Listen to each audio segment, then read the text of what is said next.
What is going on, Diablo 2 fans? Dobrunsky here. In today's video, I'm going to be breaking down 3 new budget character builds that I think would make for excellent choices to play at the start of a ladder to progress and just obtain wealth. Now, the reason why I'm actually making this video is because at the time of recording it, the first official ladder for Diablo 2 Resurrected is launching in 6 days. And typically, you always see players follow the standard route of a Blizzard Sorceress, Remote Tricky Mephisto, Smiter to obtain torches to trade early on to get more wealth and high runes to make other builds. Then, of course, the Hammered In as soon as you get Enigma because it is an all-purpose build that excels in the Chaos Sanctuary. Now, with that being said, I'm hoping that this video will provide some players with a couple different other viable options instead of kind of sticking to that 90% player base of those 3 builds. So for those who like to min-max and have the best possible build, you might not enjoy these character builds, but they're definitely, in my opinion, new choices, and with some of the new area changes and skill tweaks, they're actually very viable. So I do hope you guys enjoy this video. Again, a quick reminder, if you guys enjoy my YouTube content, just want to let you know that I do stream twice a week on Twitch, and I got the link for my Twitch channel in the description below, so any follows on that platform would be very much appreciated. That being said, guys, let's jump in. So the first budget character on my list is the Fire Druid. Now in patch 2.4, out of every single character class, the Druid has probably received some of the most substantial changes, and a lot of that comes from the reworking of the fire spells on the elemental skill tree. I'm going to cover 3 reasons why I think the Fire Druid is a great character to start off ladder, and then I'm going to switch to some example gameplay with a low level budget Fire Druid and just show you how well it actually performs. So the first reason is the reworking of Volcano, Molten Boulder, and Armageddon. These 3 skills now receive substantial more physical damage, so you don't really run into this like hard wall against fire immune monsters. That's very important. In addition to not struggling with that hard wall, you can actually get substantial damage from Armageddon. They buffed up the radius and the number of meteors that are falling and also the rate that they're falling at. So it actually does hit monsters a lot more frequently than what it did in the original patch, so that is actually great.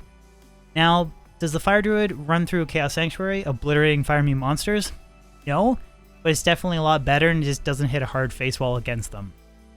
Number 2 is the reduction of that stupid annoying cooldown was associated with the fire spells. So prior to this patch, if you casted Armageddon, you could not cast another spell for 7 seconds. It was such a restrictive spell to use that typically any endgame Fire Druid would just probably rely almost entirely on Fissure. That is not the case anymore, and in addition to that, there's no interrupted cooldown delay between any of the fire spells, so you can actively have your Armageddon casted, and then in different areas of the map, you can cast a Volcano, a Fissure, and then send out a Molten Boulder. Now, it is very important to make sure that you don't cast like Volcano and Fissure on top of each other because you won't get the full damage potential because of the next hit delay bug. As long as you're sort of casting in a somewhat strategic fashion in different locations, you just have insane AoE with the Fire Druid, way more than what you can get with the Wind Druid. I know the Wind Druid has the Hurricane, but it's just not the same. So great AoE. In addition, the cooldown is not frustrating to use anymore. And the final reason is that they have introduced some new areas to Magic Find with fire builds. These include areas like the Stony Tombs and some of the Ice Caves in Act 5, so you'll almost never see fire immune monsters. So even though fire immunities isn't really an issue now, these new targeted areas are kind of like the fire equivalents of the ancient tunnels for the Blizzard Sorceress. So you can start out with very basic gear and completely obliterate monsters and have the potential to drop every item in the game.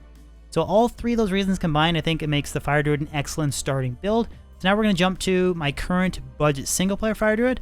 I'm going to show you how it performs. So this is my very basic Fire Druid. I'm going to quickly go over the skill tree and the gear and then run through the Stony Tombs. But this is a level 81 Fire Druid that I've invested almost all of my points into the elemental skill tree. So I completely maxed out Fissure, Volcano, Armageddon, and then I'm slowly filling out Molten Boulder and Firestorm. Now again, I'm only level 81, so as I get more skill points, you can continue to synergize Armageddon with Molten Boulder and Firestorm. But I have about 1500 fire damage from Fissure, 362 fizz damage, and 700 fire damage from Volcano. And then I have 2750 fire damage, and then about 1500 fizz damage from Armageddon with 500 fire damage per second. So it actually ends up being quite a bit of cumulative fire damage. Now, as I continue to get more levels, you could put a point into Summon Grizzly. Currently I have 1 point at Oak Sage, but it doesn't really have too good a survivability.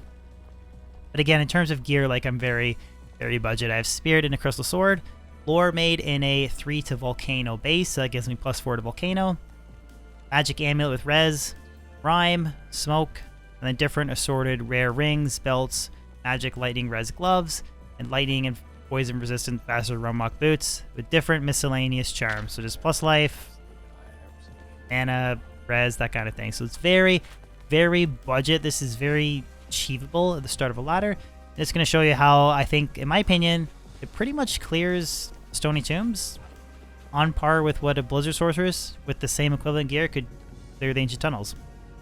So I just have my Armageddon active, and then I'll try to strategically cast Fissure and Molten Boulder in different locations with Volcano. So all three of those spells activated, and I pretty much can obliterate almost everything with very basic gear.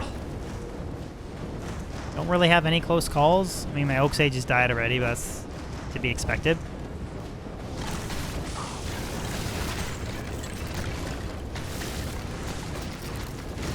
Just make sure I try to, if possible, I'll try to split where I'm casting Molten Boulder, Volcano, and Fissure. You can see here, like, level 81, and I'm having no issues.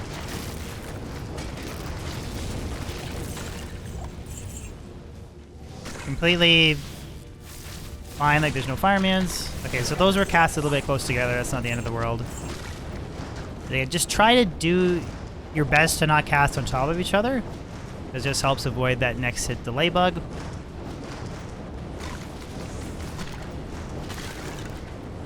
You can see, like, it's like 1 or 2 shots from those Armageddon boulders that are falling down.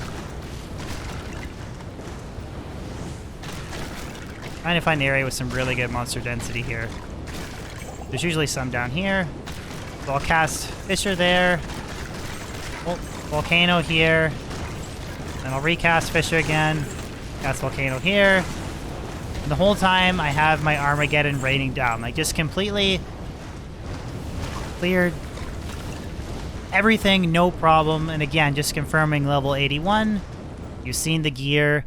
Very, very budget, easy to obtain stuff. So the second character that I'm going to cover, this might be a little bit controversial. It is the Hydra Sorceress. Now, in my opinion, even though they reduced the damage output from the first phase of PTR to the second phase, with the reworking of Hydra, I do think it's a viable budget starting character. The first main reason is because with the reduction in the cooldown associated with casting the spell, you can now have 6 active Hydras at one time. So that basically means it's an excellent boss sniping character. Now, believe it or not, I'll link a video in the description below.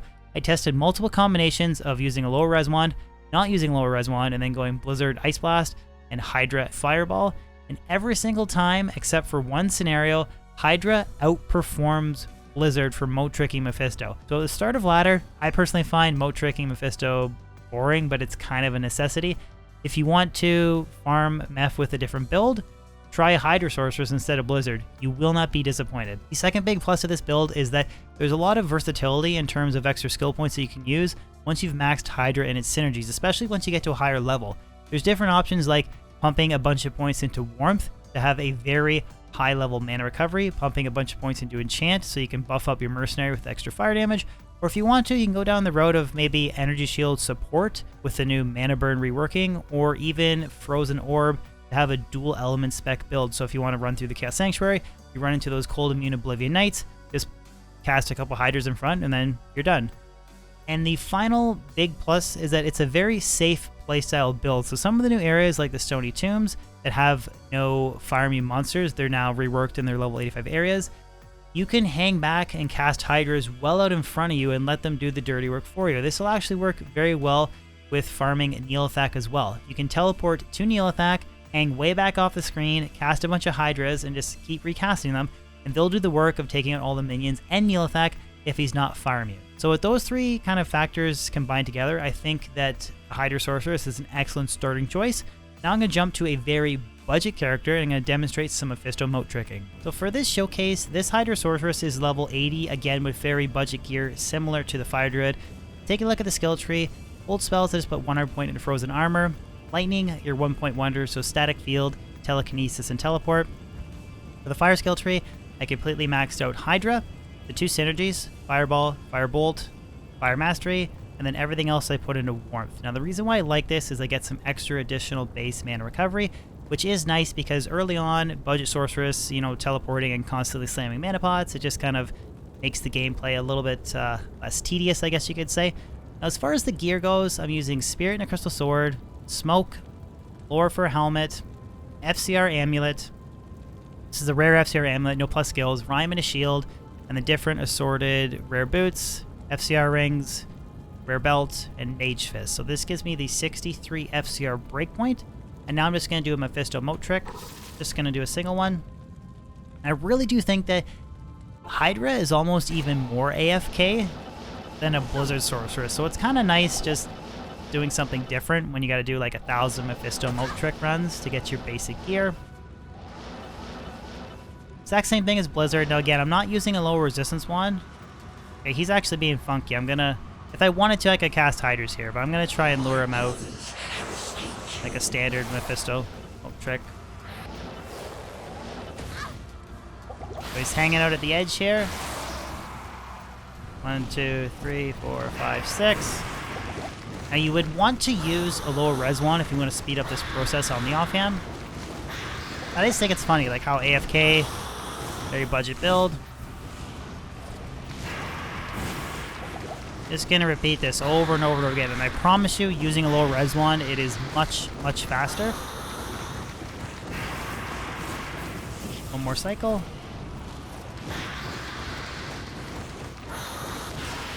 So there you go.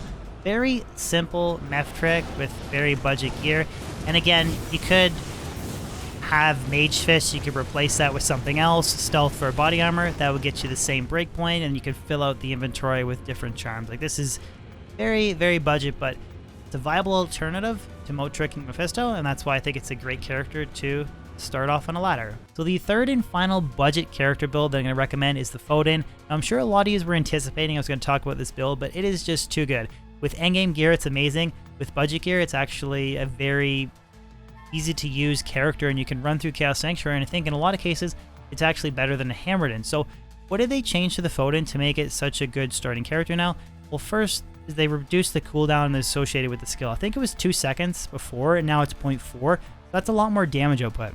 Now on top of that, the Holy Bolts now pierce monsters, and they do damage to the undead and demons. So basically it means it's an ultimate Chaos Sanctuary farming build.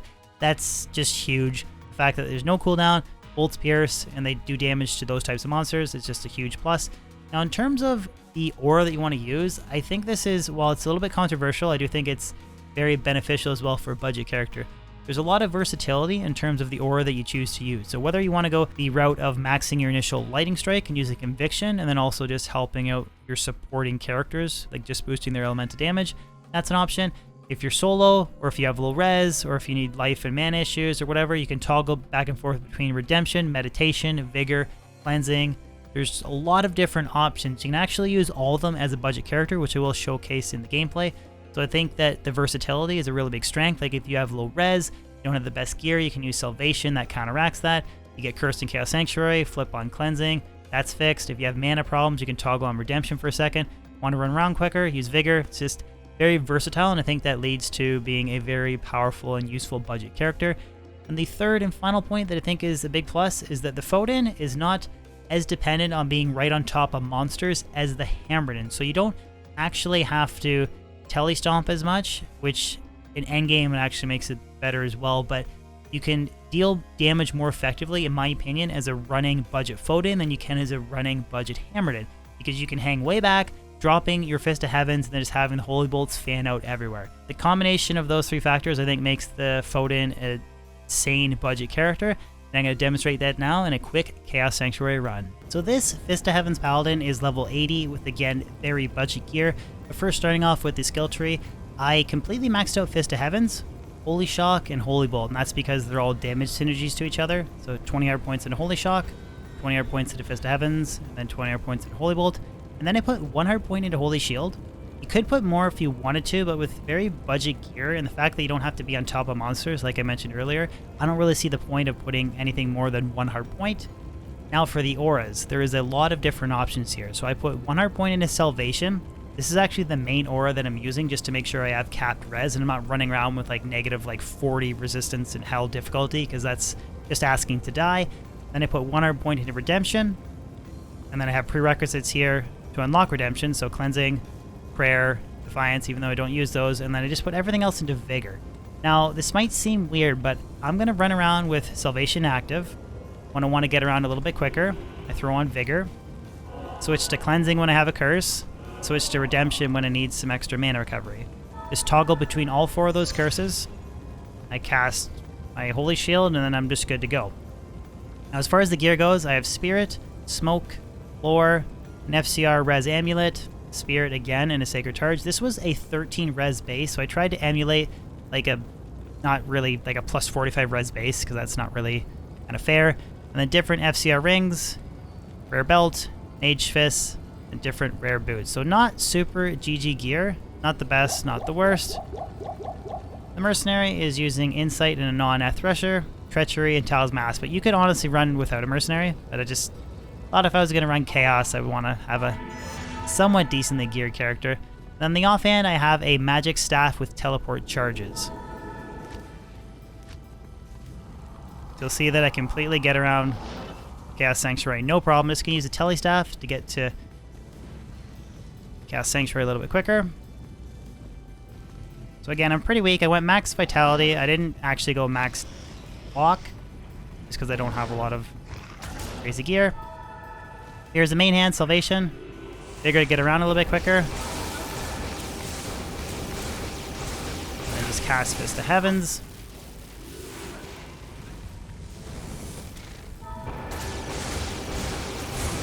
Now, Conviction would break the lightning immunities of the spirits. Give us a little bit more damage.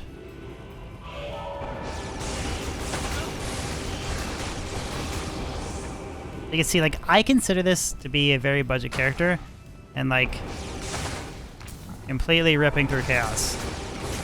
Get your dual spirit, tele staff, throw on a conviction aura. Just have some fun.